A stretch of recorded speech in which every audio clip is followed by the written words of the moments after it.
everybody, welcome back to my YouTube channel.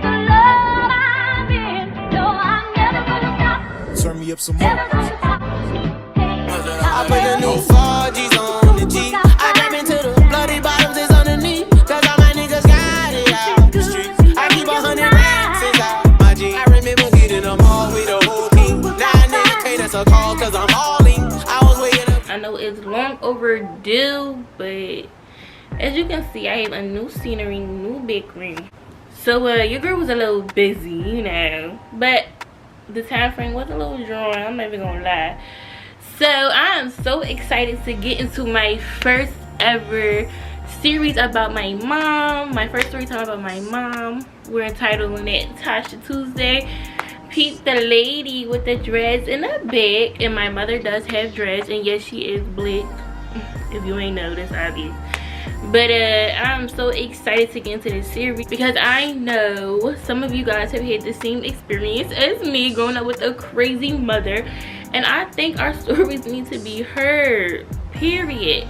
So before I get into this video, I do talk with my hands, and I'm gonna show you guys something. Yes, I only have 2 nails on my hand because I am an aspiring nail artist. So I was practicing a little bit, so don't judge your girl, okay? Now let's get into this story. So of course, before I get into it, let me give y'all a little background about my mother. My mother is, first of all, wonderful. I'm so thankful that she is my mom. She has made me into the woman that I am today, and I'm grateful for her, and I will always love her and take care of her no matter how annoying, psycho, or anything else she is. But she is and was a single mother for majority of my younger years. She has 3 children, 2 in which she had when she was a little bit younger, and 1 when she had when she was a little bit older, 35 to be exact. They are in the ages of 24. If you did not know, I'm 24 years old. My brother, who is 20, he'll be 21 this year, and then I have another brother who's only 8 years old. My heart.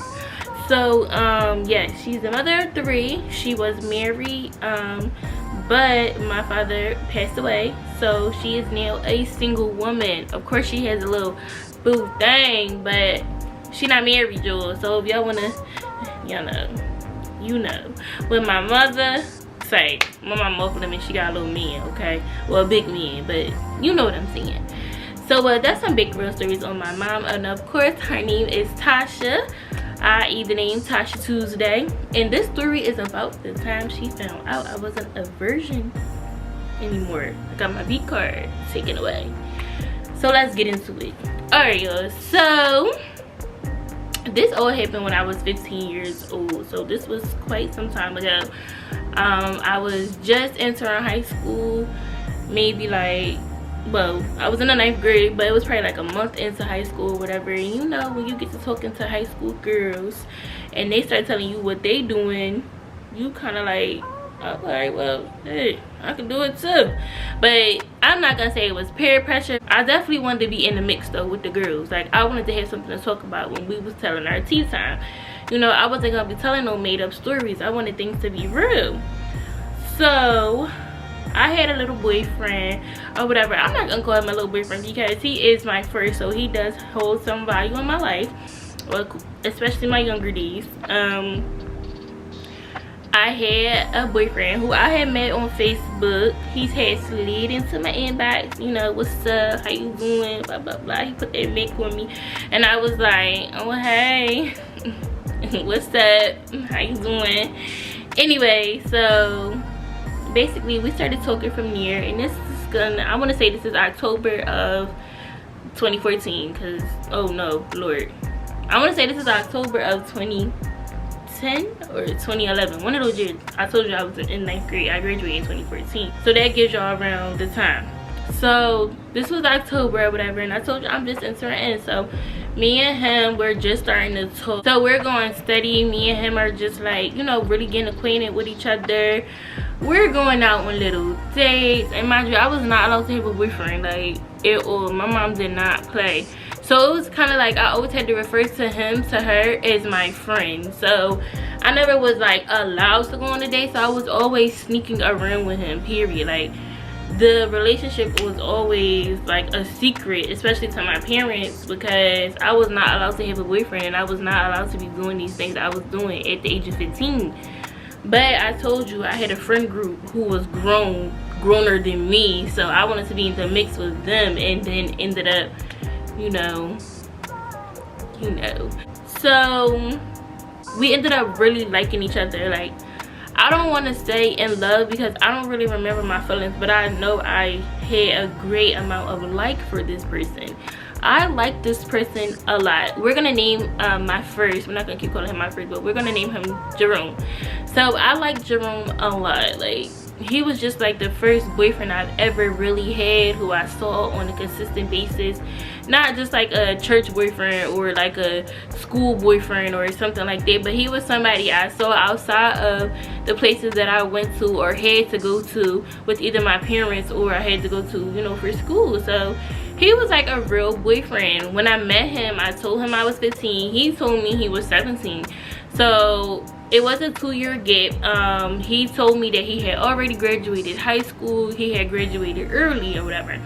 So I was like, all right, bet, my man's smart. He already graduated at 17. I'm trying to graduate at 17 too, blah, blah. So I told y'all he slid into my DM, so I really didn't know him, but we kind of ran with the same friend group. And this is a friend group. This is a different friend group from my high school group. This is the people I grew up with group. So it's the people I grew up with group and my friend group at high school.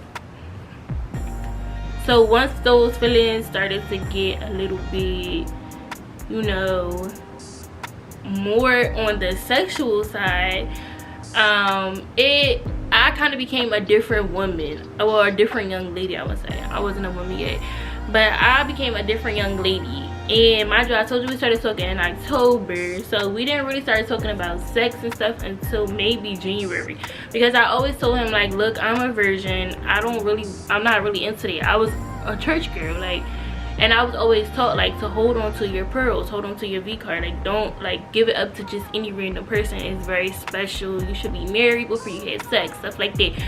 So that was instilled in me when I was a young girl.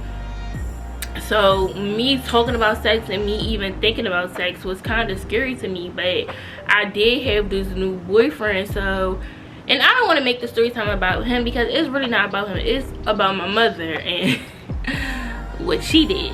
So let's just say I had a good relationship with him. So him and I, once we really started talking about sex and stuff like that, of course, you know, things started happening, and we started, like, I don't want to say playing with each other, but we started, like, playing with each other. Like, you know, he would arouse me here, I would arouse him there, like, you know, things of that sort. So it kind of, like, it was bound to happen, but it didn't happen early on in our relationship. It happened later on in our relationship, but it was definitely bound to happen, because we were now playing a dangerous game with each other. Like, it's only but so many times you're just gonna allow somebody to get you to that level and then you don't do anything. So yeah, it was bound to happen. So it's so ironic, the day that it did happen, I remember exactly how I felt. So when it happened, finally, I want to say it was around April or May. So mind you, we're playing this cat and mouse game since January, I want to say. And now I finally had sex with him in maybe April or May. So that's the time frame in between the time we had started, like, you know, talking about sex. And when I say I had sex with him, it didn't, he was my first, but it wasn't like the first time wasn't like a, you know, like, it wasn't like one of those sessions. It was just like a quick, like, boop, boop. And then I was like, oh no, like, I cannot do this, I'm scared, blah blah blah, like, this is not happening right now. I don't know what to do. Like, my whole body and mind just changed, because, like, I knew it was wrong. Like, I felt conviction, I felt convicted, okay? I really knew it was wrong. So I'm telling you, it was just a mess. So I go home or whatever. So I told you it happened around May or whatever. So let's go to that day. And that day I told you I felt like super convicted. So I got on the bus and I told my mom, let me give you guys a little background story on how I even got to sneak out with him so much. So I went to a high school and it was a new high school. It hadn't been open for long at all, so they were like trying out new things to see what would work for their program, the program that they wanted to provide for their children. So they allowed us to go out on internships on Tuesdays and Thursdays. So when I was in 9th grade, I wanted to be a music producer or whatever.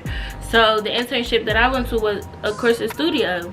And I didn't ever have to be in the studio for no longer than maybe 2 to 3 hours. So I would always have time to go be with Jerome or whatever. I always had time to be with him.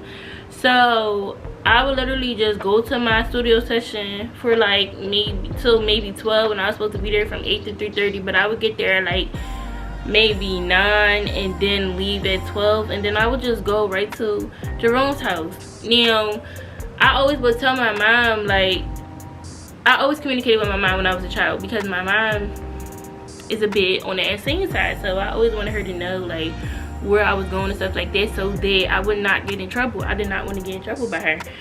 So on the day that it happened, I had my same routine, and I wanted to stay out a little bit later though, because I got out of school at 3:30. So if I would get out of school at 3:30, I would be home no later than 4:30, because it only was one bus ride away from my house. So, and I normally did come home from school on time, but I think I wanted to stay out a little bit later. So I told my mom, you know, I was gonna be out later, and I was with my best friend Angela or whatever. Well, that's not her real name, but that's gonna be the name I give her. That was my best friend at the time in high school. So I told her I was gonna be with my best friend Angela, and we were just gonna be out for a little bit. I forgot what I told her we was gonna be doing, but she knew I was gonna be with her, so she already expected me to come home a little bit later.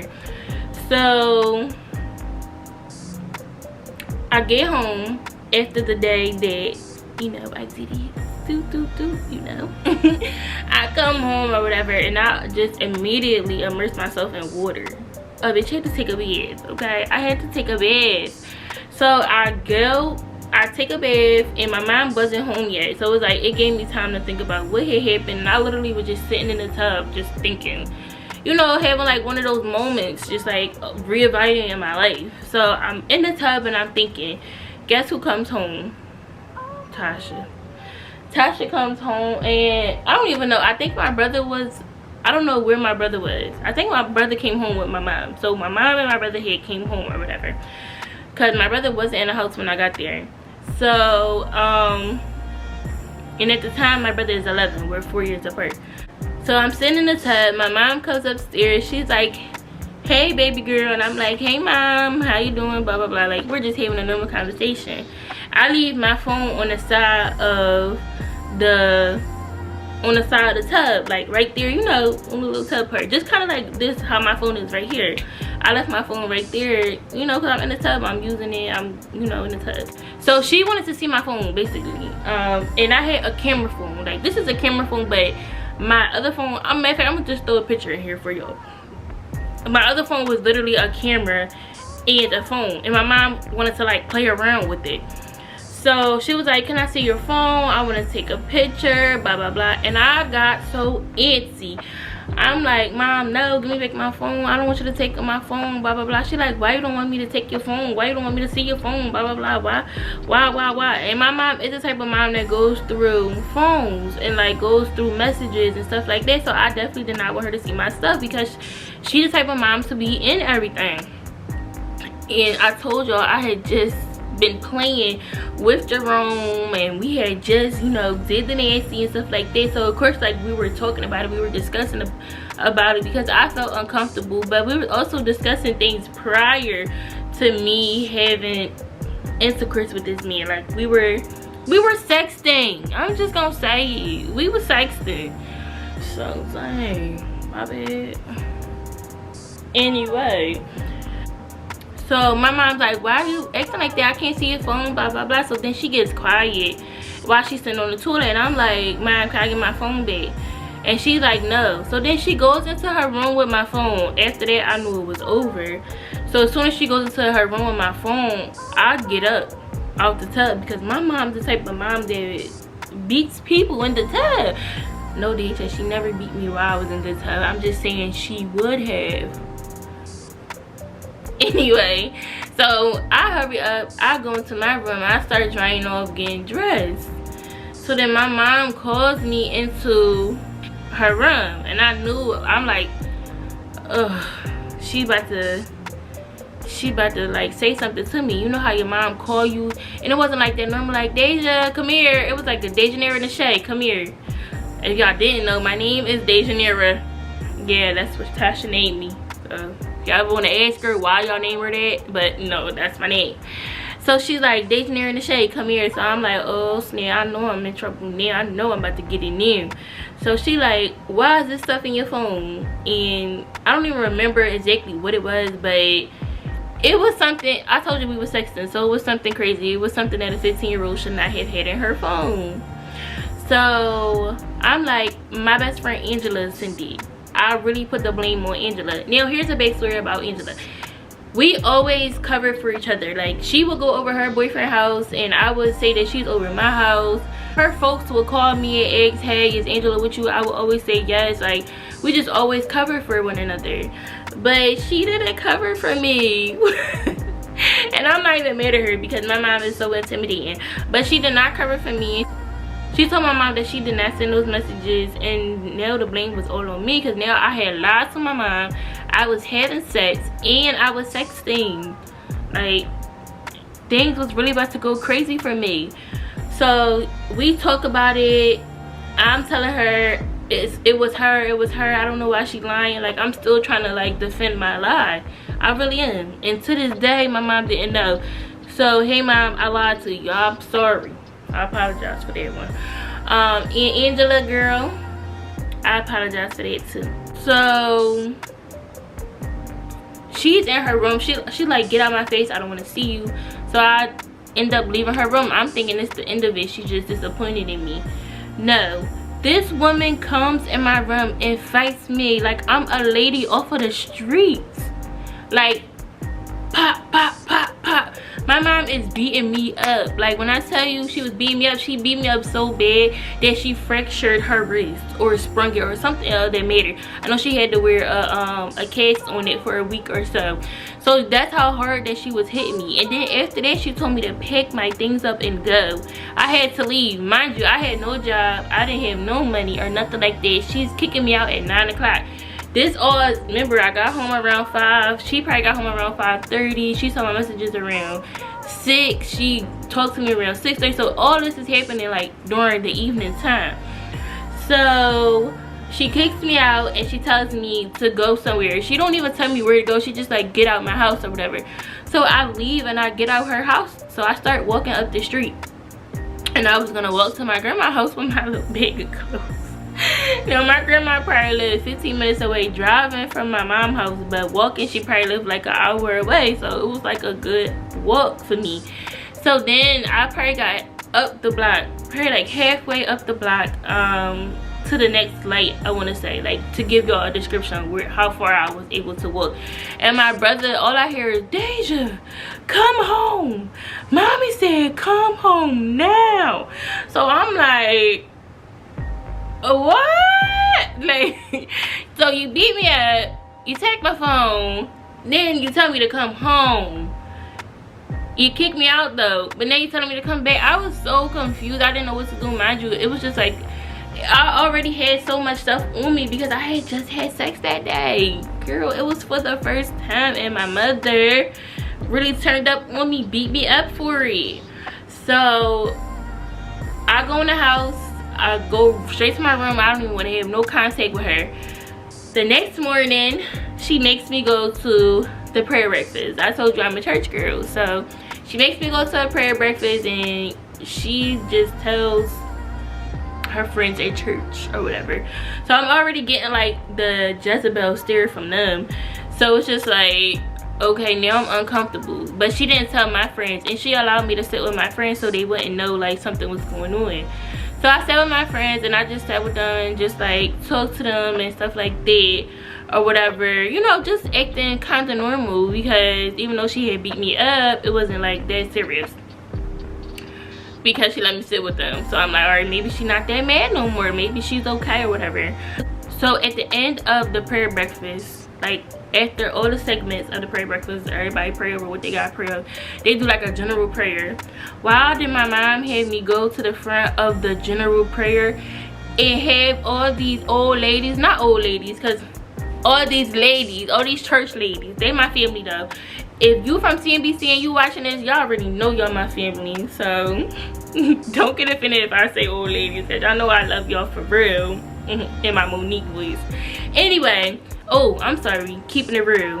If y'all from keeping it real and you watching this, aka CNBC, y'all know I love y'all. We were CNBC back then, but keeping it real now. Period. My mom had all these like church ladies praying all over me. Just basic. I felt like she was trying to pray the hoe away, even though I wasn't even a hoe. But I just felt like my mom was trying, you know how they pray the gay, she was trying to pray the hoe out of me, and I wasn't even hoeing. Like, that was the only person I was ever messing with.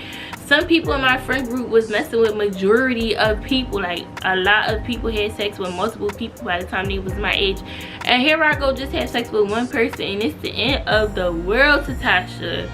Lord. Okay, so that happened Sunday. I mean, that happened Saturday.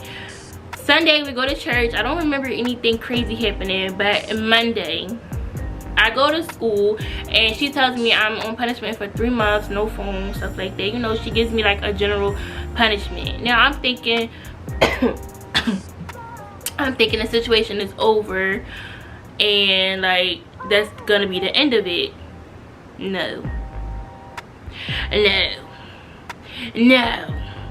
My mom called the cops on Jerome.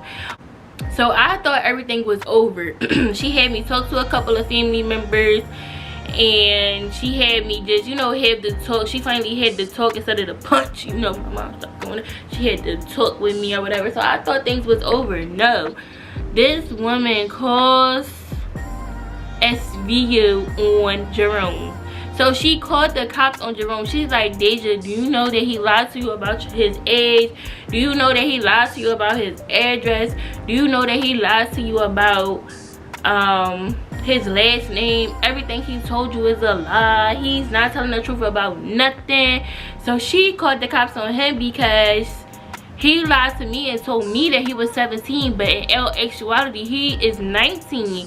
And I asked him, like, why did you lie to me about your age? And he said he didn't think I would talk to him if he would have told me his real age. And I'm like, oh my gosh. I was like, so why would you lie to me about your name? Now his name is Jerome, but he lied to me about his last name. So he told me his last name was Jerome Smith, but in all actuality his last name is Jerome Mitchell. Like, what? So my mom was able to find all this out in one, well, let me say, I'm gonna give her 2 nights. She was able to find all this information out about him. Now I had always been visiting this one house, and I met his mom, his grandmom, and everything like that, so I assumed that that's where he lived at. But my mom found another address on file, and when I confronted him about the address, he told me that he was associated with that address too. Mind you, I could only talk to him during school hours on my friend's phones. I couldn't even talk to him because I didn't have no phone or anything connected to social media. My mom took away my livelihood, period. So I had to go talk to the detectives 2 or 3 times. I had to ride in a cop car to show them the house that I had been visiting. And basically my mom wanted to charge him with statutory rape. Yeah, so I don't know how all of that got dropped. I was never told that. Maybe my mom could tell me since she gonna be watching this, but I didn't have to go to court for it, and he never got charged with statutory rape. So plus he never inserted it all the way that day, so it's kind of like he did but he didn't. So they kind of knew like it wasn't statutory rape, it was just Tasha being dramatic and like really overdoing it. Yeah. So that is my first story about my mother and how she is crazy. If you guys like that, please give me a thumbs up and comment, baby, because I love to reply to your comments. I love to talk big, and yes, I do talk big to y'all. So guys, even though we're at the end of our story, does not mean we're at the end of our video. It is now time for our Black Girl Shoutout.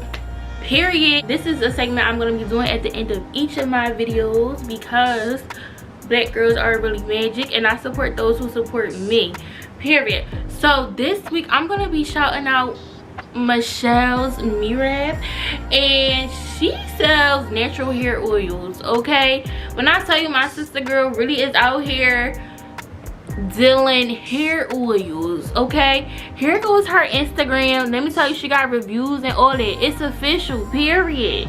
It's really official in here. Okay, I have the product, so I'm not just saying it because I like it, but it's really good. You know, I got my edges big. Hey, I could put it in a bun. I could put it in a bun. Hey, I could. All right, that's enough. But yeah, so she has 3 types of oils right now. The first one is the Repair Brew. The second one is the Growth Elixir. That's the one that I use. I did buy a Repair Brew too. And then she has a bare bundles for the men. I'm telling you, get with her, okay? I'm gonna link her Instagram at the bottom as well as mine. You know what to do. If you're new here, please subscribe. If you're a person coming back to see me and didn't subscribe the last time, subscribe this time. And if you just one of those people that support me, thank you. Like I said at the last video, 100K, that's my goal, and I'm a manifest, sis. All right, y'all, be safe.